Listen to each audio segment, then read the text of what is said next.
Hello officers. आप सभी का स्वागत है हमारे ज्योग्राफी के लेक्चर सीरीज में। और आज जो टॉपिक हम लोग करने जा रहे हैं उसका नाम है ओशन। देखो, आज हम ओशन को सिर्फ पानी का एक बड़ा हिस्सा की तरह नहीं पढ़ेंगे। हम उसके डायनेमिक सिस्टम को देखेंगे, हम उसके डायनेमिक सिस्टम को समझेंगे, जिसमें रिलीफ, टेम्परेचर, सैलिनिटी, करंट, सब एक दूसरे से जुड़े हुए हैं। एंड इन्हीं सबका रिलेशन को हमें समझना है। ठीक है। लेकिन इन सबके रिलेशन को समझने के लिए हम एकदम बेसिक से स्टार्ट करते हैं। सबसे पहले ये बताओ, एक क्वेश्चन सोचो कि क्या हम विदाउट वाटर लाइफ को सोच सकते हैं? नहीं सोच सकते। क्यों? क्योंकि हमें पता है वाटर क्या है, एक इसेंशियल कंपोनेंट है हर एक लाइफ के लिए, चाहे वो इंसान की हो, चाहे वो प्लांट की हो, चाहे वो एनिमल की हो। ठीक है। और हम ये भी जानते हैं कि वाटर एक बहुत ही ज्यादा रेयर कमोडिटी है इन आवर सोलर सिस्टम। हम इंडिया, वर्ल्ड, इन सब की बात नहीं कर रहे हैं, हम सोलर सिस्टम की बात कर रहे हैं। ठीक है। और क्या है ना कि हमारे पास इस सप्लाई का बहुत बड़ा सोर्स है। हमारे पास वाटर का बहुत बड़ा सोर्स है। हम देखते हैं कि हमारा मोर देन 71% जो सरफेस एरिया है वो वाटर से ढका हुआ है। ठीक है। तो इसीलिए क्या है ना, लेकिन ये वाटर से अभी तक ढका क्यों है? ऐसा क्यों नहीं हुआ कि इवापोरेशन के थ्रू सारा वाटर उड़ गया हो? कोई तो रीजन होगा। तो देखो, ये इसका जो सबसे बड़ा रीजन है, ये है हमारा हाइड्रोलॉजिकल साइकिल। देखो, वाटर क्या है ना, एक साइक्लिक रिसोर्स है। एक बार यूज करने के बाद ऐसा नहीं होता कि हम उसको दोबारा यूज नहीं कर सकते। ठीक है। हम उसे क्लीन करके वापस से दोबारा भी यूज कर सकते हैं। ठीक है। Can be used and reuse. ये एक साइकिल में चलता है। अभी देखो, ये साइकिल कैसा होता है। यहाँ पे क्या है, ओशन से इवापोरेशन होता है। इवापोरेशन के थ्रू क्या होता है, वाटर वेपर बनता है। एंड वो वाटर वेपर वापस से बारिश के थ्रू जमीन पे आती है। ठीक है। एंड जमीन से वापस फिर वो ओशन में चले जाती है। ये साइकिल रिपीट होता जा रहा है। और ये साइकिल आज से रिपीट नहीं हो रहा है, ये साइकिल मिलियंस ऑफ ईयर से रिपीट हो रहा है। ठीक है। और ये हमारे अर्थ के लाइफ सिस्टम को सपोर्ट कर रहा है।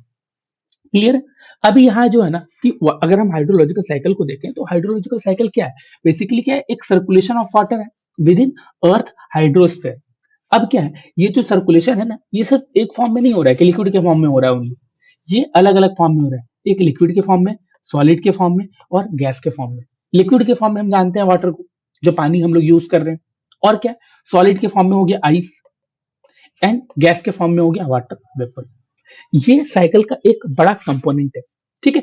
लेकिन देखो, ये जो वाटर साइकिल के बारे में हम बात करते हैं ना, तो वाटर साइकिल के बारे में बात करने के लिए हमें उसके लिए सबसे पहले ये भी देखना पड़ेगा component and process of water cycle. ये जो वाटर साइकिल है, इसका क्या क्या कंपोनेंट है, इसमें क्या क्या प्रोसेसेस हैं, इन सबको समझो। देखो, जब वाटर हमारा ओशियन में रहता है, ठीक है, जब हमारा वाटर ओशियन में स्टोर है, वहां पे क्या हो रहा है, इवोपोरेशन हो रहा है, ट्रांसपिरेशन हो रहा है, एंड फिर सब्लिमेशन हो रहा है। जब मेरा वाटर एटमॉस्फेयर में है, तो वहां पे हम क्या देख रहे हैं, वहां पे देख रहे हैं हम कंडेंसेशन हो रहा है एंड पर्सिपिटेशन हो रहा है। ठीक है। जब हमारा वाटर जो है ये आइस और स्नो के फॉर्म में है, तो हम यहाँ पे क्या देख रहे हैं, यहाँ पे स्नो मेल्ट होता है, यानी ये रन ऑफ होता है। जब हम देखते हैं ग्लेशियर पे, गंगा रिवर जो है, ग्लेशियर से पानी निकलती है, वो रिवर सिस्टम में मिलती है, एंड वो रिवर वापस जाके फिर से ओशन में मिल जाती है। हम यहाँ पे भी देख रहे हैं कैसे साइकिल काम कर रहे हैं, इसमें कौन कौन से कंपोनेंट है। फिर हम देखते हैं सरफेस रन ऑफ। जब वाटर आता है, ठीक है, जब बारिश भी होती है, ठीक है, बारिश के थ्रू क्या होता है, पानी जमीन पे गिरता है।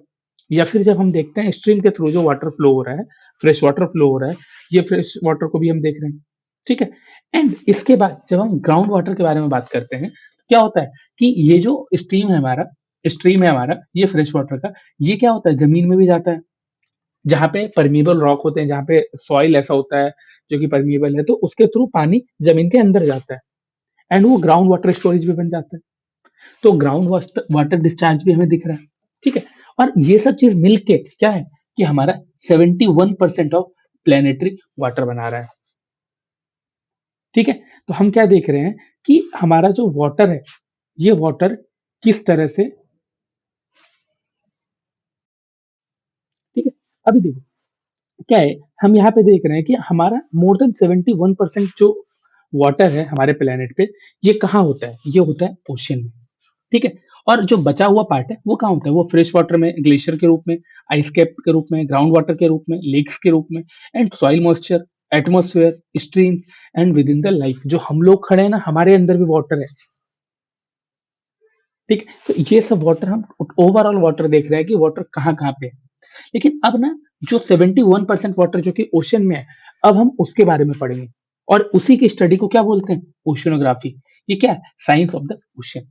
ओशन के साइंस के बारे में पढ़ते हैं ओशियोग्राफी में।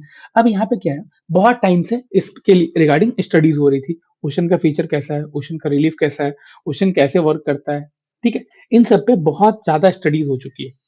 एंड अभी आप रिसेंट टाइम पे देखोगे ना, तो बहुत सारे रिसर्चर अभी भी रिसर्च कर ही रहे हैं।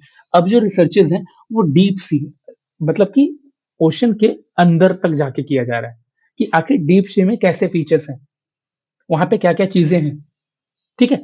और अभी के टाइम पे जो सबसे ज्यादा फेमस हमारा रिसर्च इंस्टीट्यूट है, इंटरनेशनल ओशियोनोग्राफिक रिसर्च सेंटर जो है, ये क्या है, international council for exploration of the sea. कहाँ पे, कोपेनहेगन में।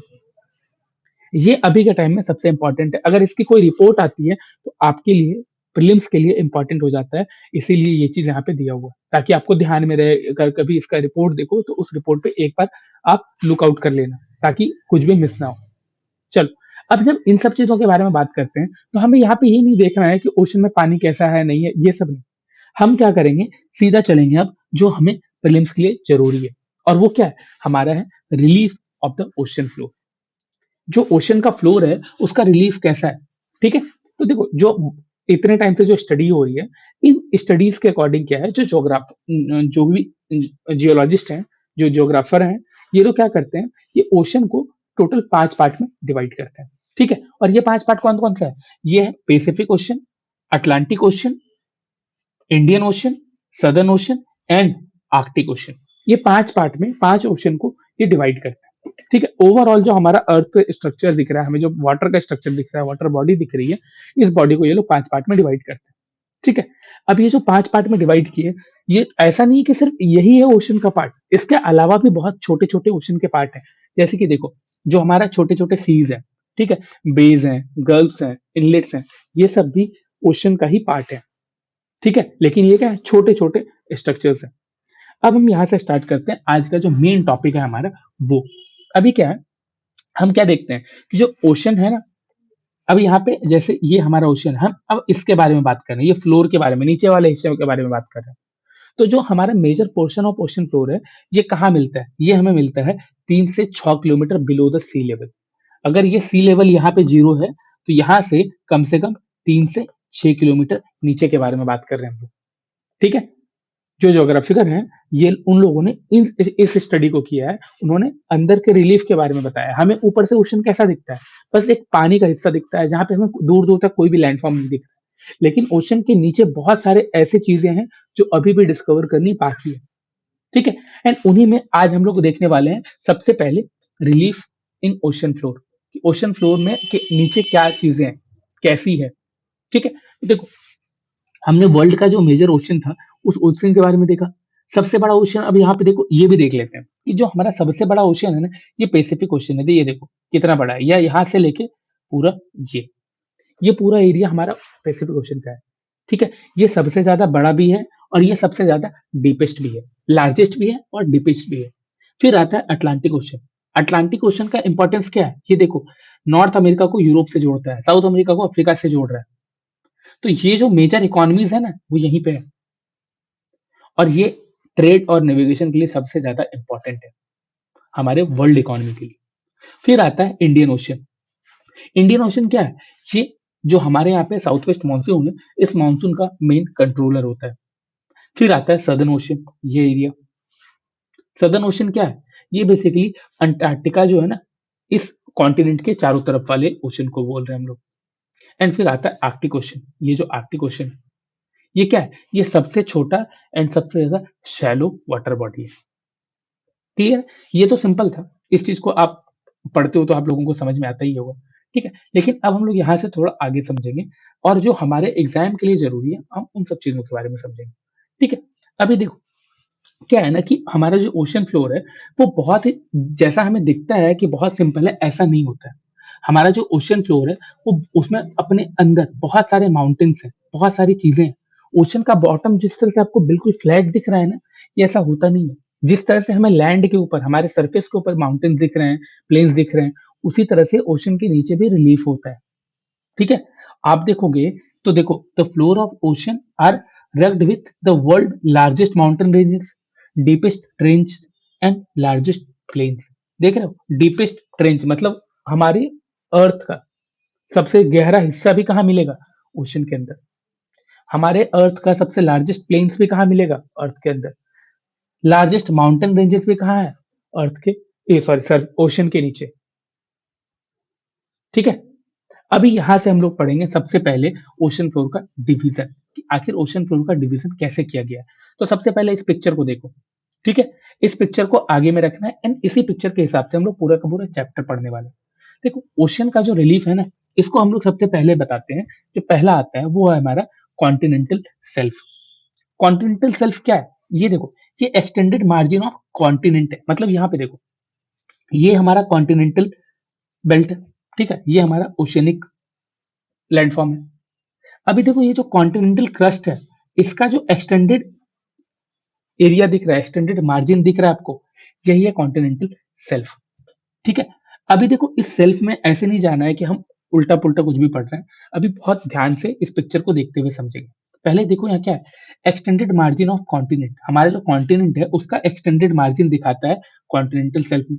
अब यहाँ पे क्या हो रहा है ना, हम क्या देख रहे हैं कि ये occupied by relating shallow sea and gulf.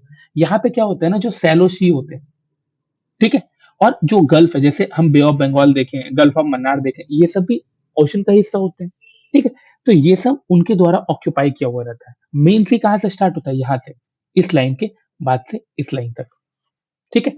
अभी देखो क्या है कि ये जो एरिया होता है ना, कॉन्टिनेंटल सेल्फ वाला जो एरिया होता है, ये basically shallowest part of the ocean होता है। ओशन का जो सबसे सैलो पार्ट है ना, वो होता है कॉन्टिनेंटल सेल्फ वाला एरिया। अभी यहाँ पे देखो क्या है, आपको एक चीज दिखेगा कि इसका जो स्लोप होता है ना, ये स्लोप बहुत ज्यादा स्टीप है। इस स्लोप को देखो आप, ये क्या है? स्लोप। जब कितना स्टीप दिख रहा है आपको, इसकी जो चढ़ाई है वो कितनी ज्यादा खड़ी है। ठीक है। और आप एक चीज और देखना कि ये जो कॉन्टिनेंटल सेल्फ है मेरा, इसका एवरेज जो चौड़ाई होता है वो क्या होता है? 80 किलोमीटर। लेकिन ये क्या है, ये कोई फिक्स नहीं है। लोग कंफ्यूज होते हैं कि फिक्स होता है, ऐसा नहीं। ये वेरी करता है ओशन टू ओशन। हो सकता है इंडियन ओशन का एवरेज विड्थ कम हो, पैसिफिक ओशन का एवरेज विड्थ ज्यादा हो। ठीक है। इसीलिए इस चीज को आप ये मत लेके चलना। यहाँ पे अबाउट जो 80 किलोमीटर है, ये एवरेज बताया गया। एंड फिर आता है एवरेज डेप्थ, कितनी गहरी है, तो ये दिखता है, ये भी वेरी करता है। जो सैलो वाटर बॉडीज होती है ना, वहां पे ये 30 मीटर तक गहरा होता है। ठीक है। और जो डीप वाटर बॉडीज होती है, डीप कॉन्टिनेंटल सेल्फ होते हैं, वहां पे ये मोर देन 600 मीटर भी होता है। समझ रहे हो? 600 मीटर मतलब more than half an kilometre से भी ज्यादा। ये कॉन्टिनेंटल सेल्फ के बारे में बात हो रही है। ठीक है। अभी देखो, कॉन्टिनेंटल सेल्फ का जो हिस्सा है ना, ये हिस्सा बेसिकली आप देखोगे जो ओशन होता है उसके आगे का हिस्सा है। ठीक है। और इस हिस्से में आपको दिखेगा कि ये बहुत ज्यादा सेडिमेंट से ढका हुआ होता है। देखो, जो रिवर्स आती है, वो रिवर इसी के थ्रू होके आती है, यहीं से फ्लो करती है। एंड ये रिवर ओशन में मिल जाती है, तो अपने साथ बहुत सारे सेडिमेंट्स लेके आती है। ठीक है। और उन सारे सेडिमेंट को वो कहाँ पे छोड़ती जाती है? वो जाती है कॉन्टिनेंटल सेल्फ में छोड़ते हुए। और जब वहां पे बहुत सारे सेडिमेंट्स आते हैं, तो कभी कभी क्या होता है ना, कि बहुत सारे जो लिविंग ऑर्गेनिज्म है उन सेडिमेंट्स के नीचे फंस जाते हैं और वो वहीं पे रह जाते हैं। एंड जिसके कारण क्या होता है, बहुत ज्यादा टेम्परेचर और हीट के कारण उस कॉन्टिनेंटल सेल्फ में आप देखोगे फॉसिल बन जाते हैं और एक टाइम के बाद वो फ्यूल में कन्वर्ट हो जाते हैं। ठीक है। जैसे हमारा बॉम्बे का कोस्ट ही है, उस एरिया में अगर आपको पेट्रोलियम मिल रहा है, तो क्यों मिल रहा है? कॉन्टिनेंटल सेल्फ का हिस्सा है ना, वो पार्ट है ना, सेडिमेंट्स है ना वहां पे, इसी रीजन से मिल रहा है। तो सेल्फ क्या होते हैं, आप इस चीज को जानना। जो कॉन्टिनेंटल सेल्फ होता है वो क्या होता है? शैलो होता है। ठीक है। एंड साथ ही साथ इसमें रिसोर्सेज भी होते हैं। ठीक है। इस चीज को आप याद रखना, इसी से आपको पता चल जाएगा कॉन्टिनेंटल सेल्फ के फीचर्स के बारे में। ठीक है। एंड फिर आता है जो दूसरा रिलीफ है, ये है continental scope slope sorry continental slope. ये जो कॉन्टिनेंटल स्लोप है, ये क्या बताता है? ये बेसिकली कॉन्टिनेंटल सेल्फ को ओशन बेसिन से कनेक्ट करता है। अभी ये देखो, स्लोप का है, ये है हमारा स्लोप। ये जो हम देख रहे हैं ना, इसी को कहते हैं स्लोप। ये क्या कर रहा है? कॉन्टिनेंट को ओशन से कनेक्ट कर रहा है, इसके बीच का पार्ट होता है। ठीक है। अभी ये जो कॉन्टिनेंटल स्लोप है, यहाँ पे आपको क्या दिख रहा है? ये बेसिकली कॉन्टिनेंट को ओशन बेसिन से कनेक्ट कर रहा है। लेकिन इसके साथ साथ ये कहाँ से स्टार्ट होता है? Began with the bottom of continental self. जो कॉन्टिनेंटल सेल्फ होते हैं, इसका बॉटम से स्टार्ट होता है। ठीक है। और ये कहां तक होता है? ये होता है हमारा जो ओशन बेसिन है वहां तक, और sharply drop of into a steep slope. Continental shelf के बॉटम से स्टार्ट हो रहा है और वो वहां पे बहुत ही ज्यादा स्टीप स्लोप दिखाता है और ओशन बेसिन को कनेक्ट करता है। और ये जो स्लोप है, ये बेसिकली बाउंड्री को इंडिकेट कर रहा है कि कॉन्टिनेंट अब खत्म हो चुका है। कॉन्टिनेंट जहां से खत्म होता है वहां से ये स्टार्ट होता है। तो कॉन्टिनेंटल स्लोप और कॉन्टिनेंटल शेल्फ, इन दोनों में कभी कंफ्यूज मत होना। इन दोनों का अपना इंपॉर्टेंस है, इन दोनों का अपना मतलब है। ठीक है, चलो।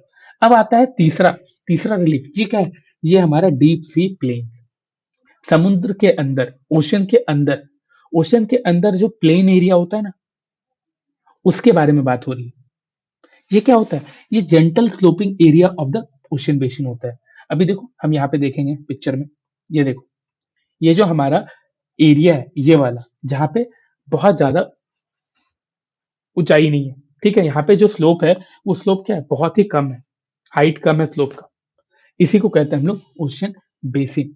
ठीक है, अभी देखो ओशन बेसिन के बारे में हम जब पढ़ ही रहे हैं, हम जब समझ ही रहे हैं, तो ये क्या है? ये कहाँ पे है? एकदम सी के डीप में, डीप सी बेसिन प्लेन भी कहते हैं इसको। ठीक है, अभी देखो ये क्या है? ये बहुत ज्यादा फ्लैट एरिया होता है, ठीक है, बहुत ज्यादा स्मूथ रीजन होता है उस एरिया में।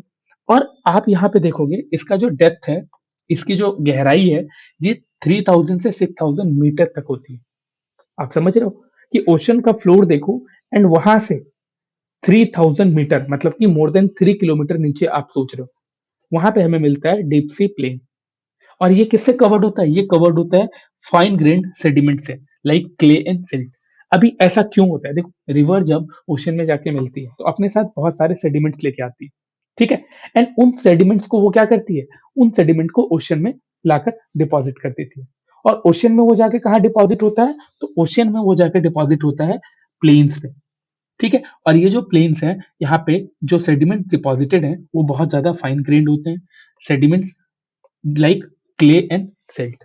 ठीक है, और इतना नीचे तक हम लोग अभी तक जाके नहीं खोज पाए हैं चीजों को, जिसके कारण क्या होता है कि हमें ये नहीं पता है कि वहां पे किस तरह के रिसोर्सेस हमें मिल सकते हैं। ठीक है, और अगर मिल भी रहा है तो हम लोग वहां से निकाल नहीं पा रहे हैं। इसीलिए हम देखते हैं, हमने कॉन्टिनेंटल सेल्फ में जो चीजें थी, वहां पे जो रिसोर्स था, उन रिसोर्स को यूज कर लिए। ठीक है, उन रिसोर्स को हम अभी भी निकाल के यूज करते हैं। क्यों? उसकी जो डेप्थ है ना, वो कम है। डेप्थ ज्यादा होने की वजह से हम कॉन्टिनेंटल ओशन फ्लोर को अभी तक अच्छे से नहीं समझ पाए। और डीप सी प्लेन क्या है? एकदम सी के डीपेस्ट पार्ट में होता है। क्यों? ये देखो, फ्लैट सरफेस के बारे में बात किया जा रहा है, एकदम लोअर पार्ट ऑफ द सी के बारे में। ठीक है, चलो, अभी हम इसमें और थोड़ा समझते हैं कि इसके बाद आता है हमारा ओशियनिक डीप्स एंड ट्रेंचेस। ये क्या है? ये ओशन का डीपेस्ट पार्ट होता है। देखो, ये अगर हमारा प्लेन एरिया है ना, तो इस प्लेन एरिया के नीचे भी गहराई है, एंड इस गहराई के नीचे हम क्या देख रहे हैं? ट्रेंचेस देख रहे हैं हम। ये डीपेस्ट पार्ट होता है कहाँ का? ये डीपेस्ट पार्ट होता है पूरे के पूरे ओशन का। आप देखोगे तो ये क्या होता है? रिलेटिवली स्टीप साइडेड होता है और नैरो बेसिन में होता है। मतलब क्या है? ये देखो, इसका जो साइड है अगर आप देखोगे, ये क्या है? स्टीप दिखता है आपको। ठीक है, यहाँ पे हम क्या देख पा रहे हैं? हम यहाँ पे देख रहे हैं कि जो ओशनिक रिज है, ये क्या कर रहे हैं? ये अंडर वाटर माउंटेन रेंज के बारे में बता रहा है। अंडर वाटर जो माउंटेन चेन है, इसके बारे में बता रहे हैं। और यहीं से क्या होता है? हम लोग अगर सी फ्लोर स्प्रेडिंग आप लोगों को याद है, तो फिर ये चीज आपको क्लियर हो जाएगा। ट्रेंच उसी को कहते हैं जहां से लावा निकल रही है, ओशन फ्लोर बन रहा है, यहाँ से लावा निकल रही है, ओशन फ्लोर बन रहा है, और ये धीरे धीरे करके पूरा ओशन फ्लोर बनता जाएगा। एक लेयर ये, एक लेयर ये, एक लेयर ये, इसी तरह से बनता जाएगा। और यहाँ पे सबडक्शन जोन है, जहाँ पे ये फिर से डिस्ट्रॉय होता जा रहा है। ठीक है, देखो ये सबडक्शन जोन है ना, सी फ्लोर थ्योरी में हम लोगों ने यही पढ़ा था। इसी ओशनिक ट्रेंच के बारे में हम लोग यहाँ पे बात कर रहे हैं। ठीक है, अब देखो ये जो चीज है, they are they are some 3 to 5 kilometre deeper than surrounding ocean floor. ये क्या है कि जो हमारा सराउंडिंग ओशन फ्लोर होता है ना, इस ओशन फ्लोर से भी 3 से 5 किलोमीटर ज्यादा डीपेस्ट होता है। तो सोचो ये कितना ज्यादा डीपेस्ट है। ठीक है, जहां से मैग्मा बाहर निकल रही है। और हम क्या देख रहे हैं? ये कहाँ पे हो रहा है? ज्यादातर कॉन्टिनेंटल स्लोप। ठीक है, occur at the base of continental slope and along island arc. जो हमारा कॉन्टिनेंटल स्लोप होता है, उसके बेस के पास, या तो आइलैंड आर्क के बेस के पास। और हम क्या देख रहे हैं, ये एक्टिव वॉल्केनो सिस्टम से जुड़ा होता है। इसीलिए तो हम लोग यहाँ से देखते हैं कि मैग्मा निकल रहा है बाहर। ठीक है, यहाँ से मैग्मा लगातार बाहर निकल रहा होता है। और यहाँ पे अगर वॉल्केनिक जोन है तो ये अर्थक्वेक का भी बहुत बड़ा जोन होगा, इस चीज को भी समझो। ठीक है, तो ये हमारा क्या है, एक ओशियनिक डीप ट्रेंच एक रिलीफ फीचर है। ठीक है, इसके बाद हम क्या देखते हैं कि अभी तक इस तरह के जो डीप फीचर है ना, इस तरह के जो मिड ओशियनिक रीजन है, ये टोटल 57 खोजे जा चुके हैं, जिसमें से अकेला जो पैसिफिक ओशियन है इसी में 32 है। 19 आपको इस तरह के जो डीप ट्रेंचेस हैं ये आपको देखने को मिलते हैं अटलांटिक ओशन में। एंड इंडियन ओशन में हम लोग अभी तक इस तरह के नंबर ऑफ 6 ट्रेंचेस को खोज चुके हैं। ठीक है, अभी देखो क्या होता है ना, जब ये सब चीजें हम समझ जाते हैं, फिर यहां से आता है, ये तो थे मेजर रिलीफ फीचर। इस तरह के फीचर आपको बड़े बड़े फीचर आपको दिखते हैं, लेकिन इसके बाद कुछ कुछ माइनर रिलीफ फीचर भी हैं, जैसे कि क्या, मिड ओशियनिक रिज। ठीक है, ये क्या थे, ये बेसिकली ओशियनिक डीप ट्रेंचेस थे। अब हम लोग बात कर रहे हैं मिड ओशियनिक रिज के बारे में। ये क्या होता है, compose of to chains of mountain separated by large depression. यहाँ पे देखो, ये जो हमें यहाँ पे दिख रहा है, देखो क्लियर करते हैं इसको, ये क्या है, ये मिड ओशियनिक रिज है। ये क्या दिख रहा है हमें, ये क्या बताता है, ये दो माउंटेन रेंजेस हैं, इसको सेपरेट किया जा रहा है। ठीक है, ये देखो, compose of to chains of mountain separated by large depression. ये क्या है, दो माउंटेन रेंज है, इसको बीच से कौन सेपरेट कर रहा है, बाय अ ट्रेंच। ठीक है, और ये जो ट्रेंच होते हैं इसी को कहते हैं हम लोग मिड ओशियनिक रिज। क्लियर है, अभी देखो इसके बाद क्या है ना, ये जो माउंटेन रेंजेस होते हैं, इस माउंटेन रेंजेस के बारे में अगर आप देखोगे तो ये क्या है, इस इन सारे जो माउंटेन रेंजेस होते हैं, इसका जो पीक होता है एकदम हाईएस्ट पोजीशन, ये कभी कभी क्या है, मोर देन 2500 मीटर के भी होते हैं। और कुछ कुछ तो ऐसे होते हैं जो सरफेस तक पहुंच जाते हैं। ठीक है, जैसे एग्जांपल ले लो आइसलैंड। आइसलैंड क्या है, मिड अटलांटिक रीज का एक पार्ट है। क्लियर है, इसके बाद हम देखते हैं सी माउंट। सी माउंट क्या है, एक माउंटेन सिस्टम है। ठीक है, एक पॉइंटेड समिट जो कि आपको क्या दिख रहा है, सी फ्लोर से ऊपर उठता है। ठीक है, rising from the sea floor. लेकिन ये क्या होता है, ये सरफेस तक नहीं पहुंच पाता है। इसीलिए इन दोनों में डिफरेंस जो दिख रहा है, इसमें क्या देखें हम लोग, ये कभी कभी इसमें जो माउंटेन रेंजेस होते हैं ये कभी कभी सरफेस तक पहुंच जाते हैं, लेकिन जो सी माउंट होता है ये भी उसी तरह का माउंट है, लेकिन ये सरफेस के ऊपर नहीं दिखता है अपने। ठीक है, ये भी वॉल्केनिक इन ओरिजिन होता है and can be 3000 to 4000 metre tall. सोच रहे हो कि 3000 से लेके 4000 मीटर, मतलब कि 4 किलोमीटर लेके 3 किलोमीटर से लेके 4 किलोमीटर तक लंबे होते हैं। हमारा जो माउंट एवरेस्ट भी है ना, वो 8 किलोमीटर लंबा है बस, मतलब 8 किलोमीटर ऊंचा है बस। देखो, अगर हम सी माउंट के एग्जाम्पल को देखें तो जो एम्परर सी माउंट है, कहाँ पे, ये क्या है, ये हवाईयन आइलैंड का एक एक्सटेंशन है पैसिफिक ओशन में। ये भी किसका एग्जाम्पल है, ये सी माउंट का एग्जाम्पल है। ठीक है, इसके बाद आता है सबमरीन कैनियंस। सबमरीन कैनियन क्या है, they are deep valley some comparable to the Grand Canyons of Colorado River. अभी देखो इस चीज को समझते हैं, ये सबमरीन कैनियंस क्या होते हैं, पिक्चर को देखते हैं वापस से। देखो, ये जो आपको यहाँ पे कैनियन दिख रहा है ना, ये जो फॉर्मेशन दिख रहा है ना, ये जो वर्टिकल इरोजन दिख रहा है ना, इसी को कहते हैं हम लोग कैनियंस। ठीक है, और ये जो कैनियंस है ये क्या बता रहे हैं, इसके फीचर्स क्या है, तो अब हम इसके फीचर्स को भी समझते हैं। देखो, ये जो सबमरीन कैनियंस होते हैं ये डीप वैली होते हैं। देखो ये क्या दिख रहा है आपको, जो कॉन्टिनेंटल स्लोप है उसमें एक वैली का फॉर्मेशन दिख रहा है। ठीक है, they found cutting across the continental shelf and slope. हम क्या देख रहे हैं, कॉन्टिनेंटल सेल्फ और स्लोप, इसको कट करते हुए एक वैली का फॉर्मेशन करता है and often extending from mouth of the large river. ये कहाँ से स्टार्ट होता है, तो जहां पे आप देखोगे लार्ज रिवर का माउथ होता है, जहां पे वो ओशन में अपना पानी, अपना वाटर ड्रेन करती है एंड वहां से ये इतना लंबा हो सकता है, कॉन्टिनेंटल सेल्फ, कॉन्टिनेंटल स्लोप, इन सब में आपको ये फॉर्मेशन देखने को मिलता है। ये जो फॉर्मेशन है इसको आप कंपेयर कर सकते हो वैली फॉर्मेशन जो कि एक रिवर करती है अपने यूथ एज में। और यहाँ पे भी क्या हो रहा है, यहाँ पे भी इसे स्लोप मिल रहा है, इसीलिए वर्टिकल इरोजन होता है, जिसके कारण हम क्या देखते हैं कि अंडर द ओशन भी इस तरह के कैनियंस आपको देखने को मिल रहे हैं। ठीक है, और इसी का एक एग्जांपल है हडसन कैनियन। ओके, एंड इसके बाद आता है ग्योट। ये क्या है? ये फ्लैट टॉप सी माउंट है। सी माउंट देख रहे थे ना, ये ऐसा सी माउंट था, लेकिन ये क्या है? ये इसका जो टॉप है ये ऐसे फ्लैट है, प्लेट्यू टाइप का।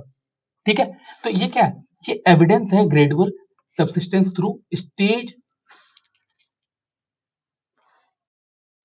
ठीक है, ये क्या देख रहे हैं? ये जो सी माउंट है ये क्या होता है? फ्लैट टॉप्ड होता है। ठीक है, और ये जो फ्लैट टॉप्ड कैसे है? तो ये हमें बताता है कि कैसे ग्रेजुअल बेसिकली स्टेजेस के थ्रू ये भी पास हो रहा है। ठीक है, पहले इसका भी जो शेप है वो ऐसा ही होगा, लेकिन यहाँ पे भी इरोजन हुए हैं।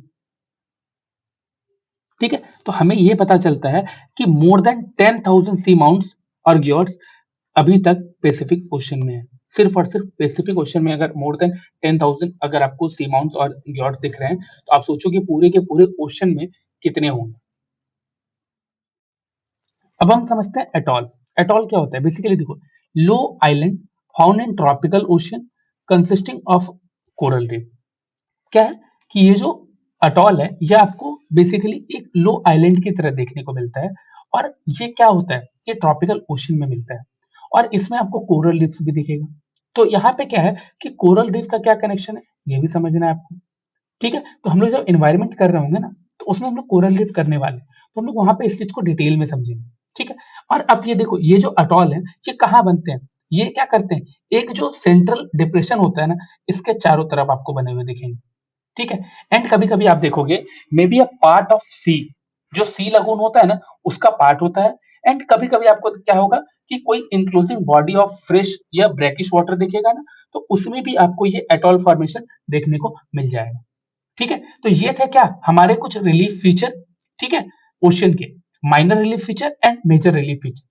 अब क्या होगा कि नेक्स्ट लेक्चर में हम लोग क्या करेंगे? हम लोग ओशन के टेम्परेचर के बारे में समझेंगे, temperature of ocean water. Okay, क्या है कि मैं चाहता हूं कि लेक्चर छोटे छोटे हो ताकि आपको देख के तुरंत ही समझ में आए। ओके, तो हम लोग नेक्स्ट लेक्चर में बात करेंगे टेम्परेचर ऑफ द ओशन के बारे में। ठीक है, तो मिलते हैं अगले लेक्चर में। और अगर आपको इस लेक्चर में कुछ समझ आया हो और आपको पसंद आया हो, तो प्लीज लेक्चर को लाइक करो, शेयर करो, और जितना ज्यादा हो सकता है कमेंट करो। आपको अगर कोई डाउट आता है तो डाउट के बारे में पूछो। ठीक है,